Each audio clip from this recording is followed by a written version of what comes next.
কাঠগড়ায় দাঁড়াবে। সবশেষ বলতে চাই, এই গণঅভ্যুত্থানের পরে আমাদের আকাঙ্ক্ষা ছিল নতুন বাংলাদেশ বিনির্মাণ হবে। সেই বাংলাদেশে 53 বছর 54 বছর যে প্রচলিত রাজনীতির সংস্কৃতি ছিল সেটার পরিবর্তন হবে, কিন্তু আমাদেরকে হতাশ করেছে এই নির্বাচন কমিশন। একইভাবে ফ্যাসিবাদের আমলে তৈরি আইনে নির্বাচন কমিশন গঠিত হয়েছে, সেই নির্বাচনও নীরব ভূমিকা পালন করছে। এই নির্বাচন কমিশন এখন পর্যন্ত পুরোপুরি ভাবে সফলতার কোনো দৃষ্টান্ত দেখাতে পারে নাই। সবচেয়ে ভয়ঙ্কর বিষয় হচ্ছে, গত দুদিন আগে আমরা দেখলাম সাংবাদিকদেরকে যে কার্ড দেওয়ার কথা স্বীকৃত কর্তৃক, সেই কার্ড দেওয়ার জন্য তারা যে আবেদন করেছিল সেটা গোপনীয়তা রক্ষা করে দায়িত্ব ছিল নির্বাচন কমিশনের। কিন্তু এই নির্বাচন কমিশন কতটা অপদার্থ, কতটা ব্যর্থতার পরিচয় দিয়েছে আমরা দেখেছি। সে 14,000 সাংবাদিকের ব্যক্তিগত তথ্য সার্ভারে ওপেন হয়ে গেছে। এই তথ্যগুলো নিয়ে যে কোনো ধরনের অপকর্ম করতে পারে।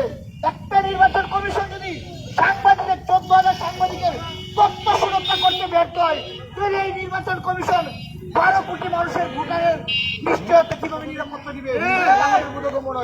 আমরা আরো দেখেছি গত 2 দিন আগে শেরপুরে ইউনুর উপস্থিতিতে 2 দলের সংঘর্ষ এবং একজন শহীদ হয়েছে। আমরা গণঅভ্যুত্থানের পরে চিত্র দেখতে চাই না, কিন্তু